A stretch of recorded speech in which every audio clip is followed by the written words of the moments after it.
So good morning. Good morning. It's that day, it's tax day. And Yeah. you know, Uh, I uh I got my thing. I gotta go get it stamped apparently, but does everybody, I don't know if it's a good day or a bad day. Good day because we made money, bad day because we gotta give some away, right? yeah, for sure. It depends how you look at it. Depends on how you look at it. But at the end of the day, we're blessed to be independent contractors for the most part. You can write a lot of things off. So we'll move on. How are you, Miss Erika? I'm good. How about you? I am good. Let's Awesome. dive in here. So, Go ahead. Rockwall County, um, sitting at 83 active listings. We held high in Rockwall County. I feel good about that. Yeah. If you look around the Metroplex, Kaufman went way down.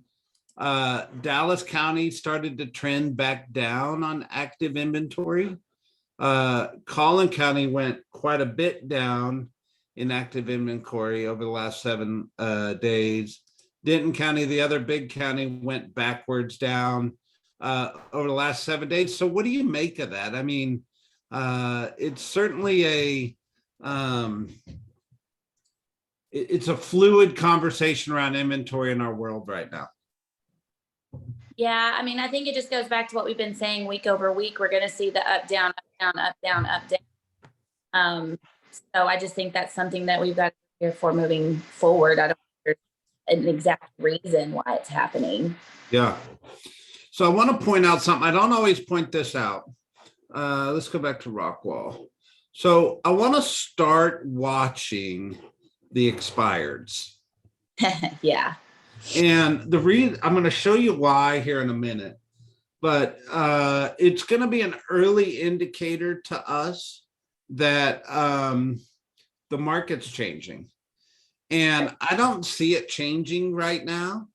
We're looking pretty strong, but I think we need to keep our eye on the expired listings or canceled listings, if you will, or withdrawn listings to try to see it coming before it gets here, if that makes sense.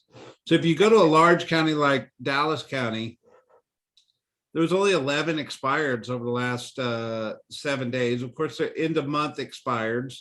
They're probably all expired on March 31st. So we're not seeing it yet, which tells me foot on the gas right now. We're doing pretty good. Pendings are staying strong. Active options are staying strong. Solds are always going to spike at the end of the month and then kind of hold consistent. We are a little bit lower than we were kind of in March. So we'll see, right? We'll see how the numbers shake out. But at the end of the day, market's doing pretty good. You? Right. Yeah, I'm glad to see. I'm feeling good just talking to our agents, the active inventory. There's more options for our buyers, which is never a bad thing. Yeah. So there's this article in Inman News called "Time for a Price Reduction," which just caught me off guard because are we reducing prices out there a lot right now?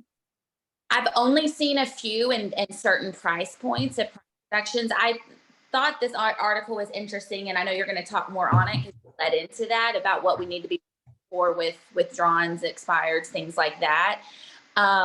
I've never thought it from this perspective, so I'm anxious for us to talk about it because I think it's so obviously I should point out opinion piece. Yeah, I guess sure. Everything's an opinion piece. Right. Well, for sure. I just don't think price reductions is a big conversation right now. However, I came down here and said, oh, early warning signs. Yes. This is a good conversation right now. Right. So it says the two most important harbingers of a slowing market are an increase in the number of months of inventory and days on market. So we don't track days on market in our weekly stats, but we certainly track inventory, right? And we talk about that. That's the blue line. But I think there's some other things, and this article goes on to talk about the rate of absorption, a couple other things, CMA data to spot a slowdown. I mean, sometimes people just write articles, but there's some other things I think we should pay attention to. To me, one of the early indicators is showings. So if you're a listing agent, you should be tracking your showings and the volume of showings, because that's an early indicator. Another early indicator is a percentage of sales price to list price. So obviously, if I listed a house for $300,000, I was probably selling it for $360,000 with no appraisal contingency, no finance contingency, no cash on top of the value, right? Mm-hmm. So if you use sales price as a percentage of list price, normally it's like 97%, 95%. If I list a house for 300,000, the buyer's probably going to get it for 290 to 295, right? Depending on my negotiating skills and depending on the demand of the market.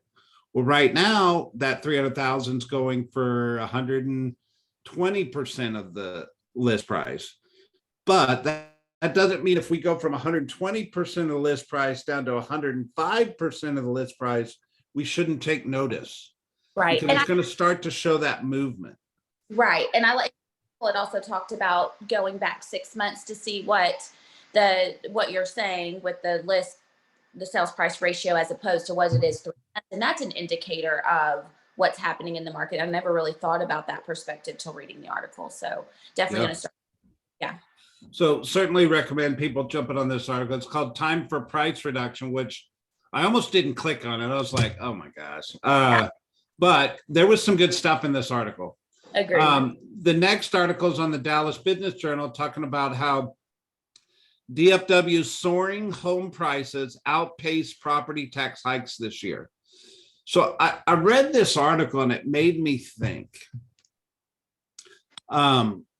There's a lot of people that are going to get real big tax hikes because of the value of property going through the roof.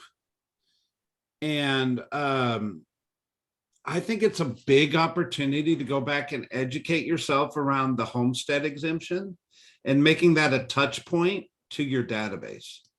So I grabbed this link. It's on rockwallcad.com, and it's basically explaining how the homestead exemption will limit the increase of property value that you pay tax on. Right. And it's certainly a conversation that I think most people know about, but it would be an easy database touch saying, hey, just wanted to make sure you had that homestead exemption on your property. Property values are skyrocketing, hint, sell your house. But if you're not planning on selling your house, here's how you protect from paying too much in taxes. That's right. It would be a really good database touch right now. Yeah, and you need to understand it. So I'm glad that you brought up this, like what it is. So there's a 10% homestead cap law. So just explaining and educating your database around it, that it's not the sky's falling when they get when they think this properties are skyrocketing, they are protected. So then they may not be. Right. Yeah. I actually think every agent needs to know this, have this memorized. Absolutely. And by the way, it's not Rockwall County specific. It's pretty much the same homestead limitations in every county. It's usually around that 10% value. And by the way, what were price appreciations last year? More than 10%. A lot more than 10%, 20 in some areas. Yeah. So it would take 2 years for the taxing authority to catch up to what the market did in 1 year last year, if you're protecting your value with homestead exemptions. That's right. Yep. Makes sense? 100% sense. All right. Tell me about this. I was like, which one did I send you? Uh-huh. Oh, well, it's just the story that we've been week over week over week. I mean, it's talking about the decline in inventory. The prices are going up. But that's why we get hyper local, right? So that's why we talk about what's happening in each county, because it's not necessarily the story in each county, but it's just the narrative that the media is telling everybody in the world that the inventory is way down, which it is, and there's still opportunity there. So average home price has gone up about 15 to 20 in each county in North Texas just since January. Right. Yeah. Okay. The article doesn't, it's clickbait. It doesn't necessarily mean click but also these calls educate us around county by county and what's really happening. Perfect. All right. And tell me about this one. Oh, the fun stuff. Well, I think it's important, especially when you go on listing appointments, just to know what buyers are looking for, the trends that are coming up. We think we know, you can actually go into some of the model homes that builders are building if you want to get an indication of what the trends are. So it just goes in, just little touch points that you could have your clients do. The greens and the blues and the neutral colors are still there. Pops of colors are coming back, different types of cabinetry. So it's just, I think it's important not to stay in the know on what's happening in the market, but what's happening as far as trends go with housing and how you can get more value to your home. You know, apparently the trends and the colors are decided like 18 months before we ever see them. That's right. It's just like fashion. So it's decided way, you know, and who decides it, I don't know. But I'm always I always like what they come out with. I love the blues, the greens, the neutrals, Yeah. things. I never thought brass would be popular again. Oh, also me too. And the gold, also making a comeback is wallpaper. Great. So, all right. I want to go back to some numbers for a second. So this is a graph Michelle puts together. And we've been updating it each month because the market's changing so fast. But if you look, the dark blue is the home sales in January 2022 compared to years before. January was higher than the years past. February, it was higher than almost all the years past, with the exception of 2020. March was higher than the years past, with the exception of last year.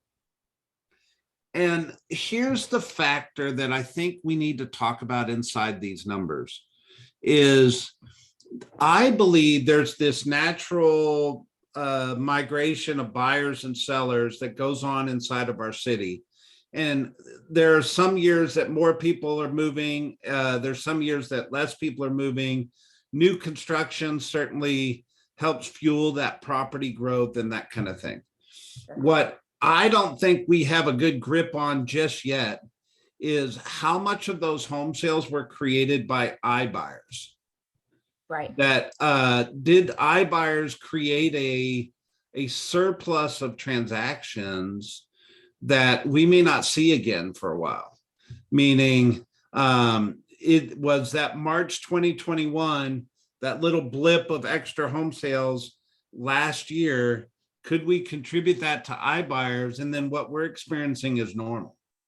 I don't know, but it's certainly inside that number. And I think it's worthy of paying attention to. Look at April 2021 compared to April 2020. Of course, the pandemic disrupted April and May, but that's a pretty big spike for April last year. We'll see what this month holds true, right? Right. But iBuyers were heavy last year. Yeah, they were in those months. I would say the pandemic even affected March to some, to some degree. So I'm curious to see where we end up in April. But yeah, I always like to compare to, because I feel like that's more of a true indication of where we're at now. All right.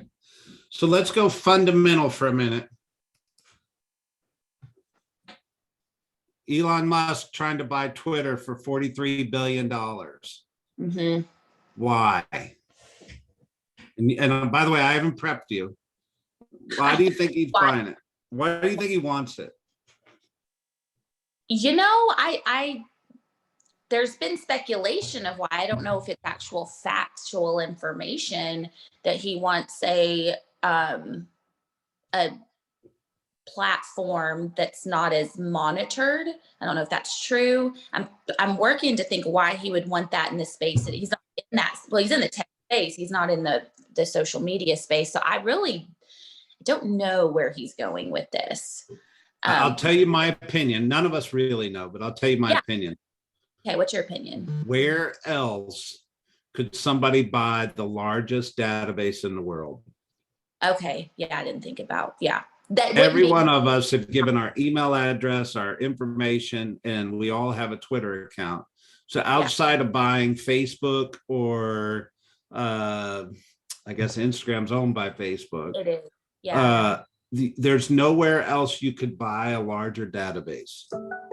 Well, and also from that standpoint, he can, because it's not considered, it would be considered a monopoly. So Facebook couldn't go and buy Twitter. So, and Facebook's not for sale. Zuckerberg's not selling it. So that, So the point of this is not to get crazy on Elon Musk. The point of this is how important is a database? And if we realize that here's a guy that's looking to buy a company basically for data, how many users have a Twitter account? And then if he buys that, he owns that data. He owns that email distribution list, that whole platform. And how would he monetize that? Very easily. That's basically the Amazon game. That's the Facebook game, right? right. Well, That's the Google game. Yeah, oil. So yeah. So he's buying his entrance into the big database game if he pulls this off. And the lesson here is really the value of a database. Right. Your business and how many people you're attached to from a database standpoint has everything to do with your distribution ability. And I mean, it's just data, it's real estate 101. Go build a great database, guys. That's and right. This is just a sample around that. All right. The consumer price index. So I'm going to zoom in on this.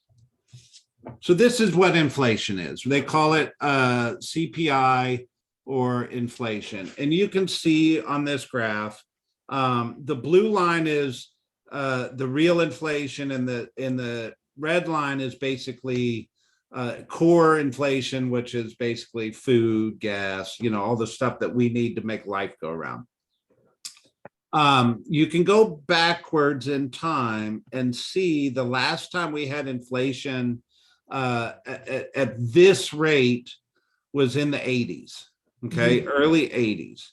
And what were interest rates in the early 80s? They were double digits. They were double digits.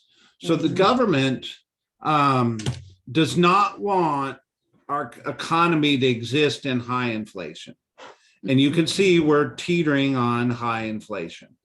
So what they do is they raise interest rates to pull that inflation down. So here's what you got to ask yourself the question around, and Gary Keller was talking about this last week. If they raise interest rates to 5%, is that going to slow people down? It could in certain price points. I don't think so. I think it'll slow down multiple offers. Maybe. Yeah. Is 7% going to slow it down? I know where you're going. Probably not. People need a place to live. Okay. Is 10% going to slow it down? I mean, I think it could, yes. They're going to keep raising rates until it slows it down. Yeah. And if you think that going from 4.375 to 4.7 is moving the needle, it's probably not. Yeah, it's not. And as you can see, it's still climbing on the CPI, right? So it's just a conversation around the rates are going to keep going up until inflation slows down. Period. That's what they're going to do. And so inevitably, we know interest rates are going up. That's right. And it's not necessarily a bad thing. It's just the fact that they don't want inflation to get out of control. somebody made a comment that inflation's the number one threat to a democracy. If we lose the value of our money, we lose the democracy, right? So hence, they're going to do everything in their power to slow this down. Where are we at today? We're pushing over 9% or getting close to 9%, right? It's pretty high. It's just understanding economics, but how does it affect our world? It means the interest rates are going to keep going up. And that's why if people ask, but at the same time, I'm a counselor, I'm an advisor, I'm paid for my advice and opinions. Are interest rates going up? Yes. Absolutely, they're going up. Where, how high?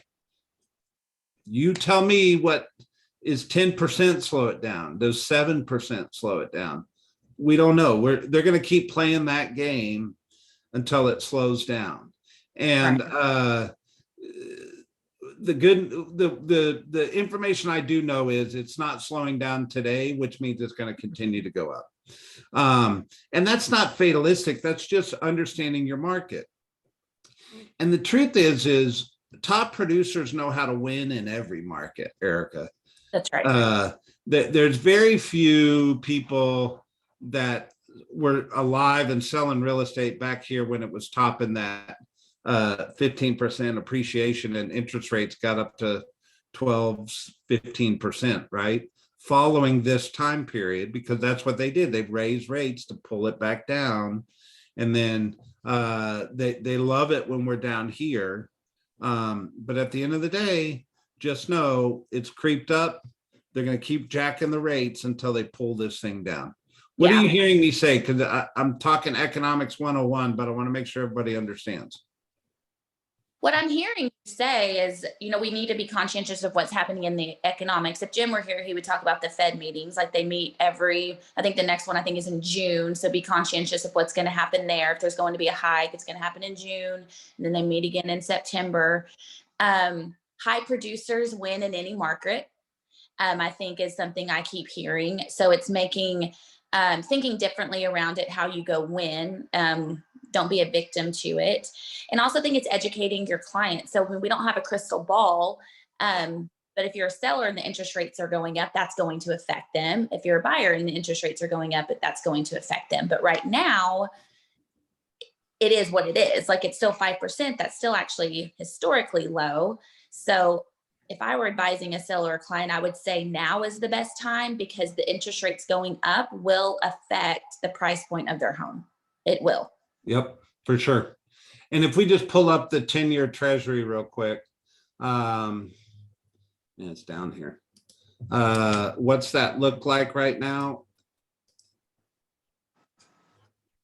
We flattened out a little bit on interest rates, right? Like, so this is the correlation. If you look at this graph, it's showing the interest rates going up because it's the easiest way for us to kind of correlate what interest rates are doing. But it's still over a 3-month time period gone up a considerable amount. So we just continue to track it, right? Yep. All right. What do we need to do to score a house in a red hot market? So these are just some points that we've brought up, time and time again with buyers. I think buyers, especially first-time home buyers, sometimes they don't understand until they start making offers on homes. So I think explaining to the buyers the current situation of the market that they may have to make a couple offers, before they actually get one. So it does talk about the endurance of the buyer. So I think being the resource, the educator around that, buyers definitely need to have representation right now in this market more than ever. Especially I've had some agents talk about that buyers think they'll get a better deal if they're not working, if they don't have representation, which is absolutely not true. Talks about waiving the contingencies, which we've talked about, the appraisal contingency, appraisal gap, things like that. And then this one was big. Like most sellers are wanting a lease back. So putting a lease back in your offer just makes it more appealing. So just to continue to talk about, it's not going away. It's still needed. I also think being proactive in the situation, have buyers that are going out and looking at the homes, just don't assume that it's still active. It shows active As call a listing agent, ask questions. You'd be surprised how loose-lipped some listing agents are if you just call and ask questions. So I've actually heard agents in lead gen and the listing agents actually telling them, yeah, I have 2 FHAs, I have 2 VAs. Like they are just giving away information. They may not give you any, but they're definitely not going to give you any information if you don't ask. So get as much information from the listing agent up front. And then also ask if there's any deadlines for highest and best. Don't ever assume in this market that you have plenty of time, because you don't. There you go. Yeah. All right. So talking points, interest rates are going up. Yep. The market is still hot. We're watching for signs, but we're not seeing any signs yet of a slowdown. So the other thing is educate yourself around the homestead exemption. It's a really, really, really good touch point to be able to call a consumer and talk about value soaring, but how to, you're coming from a place of value. You're giving a value add while making a prospecting call. Yeah. Have a good one. You too. Bye, Brett.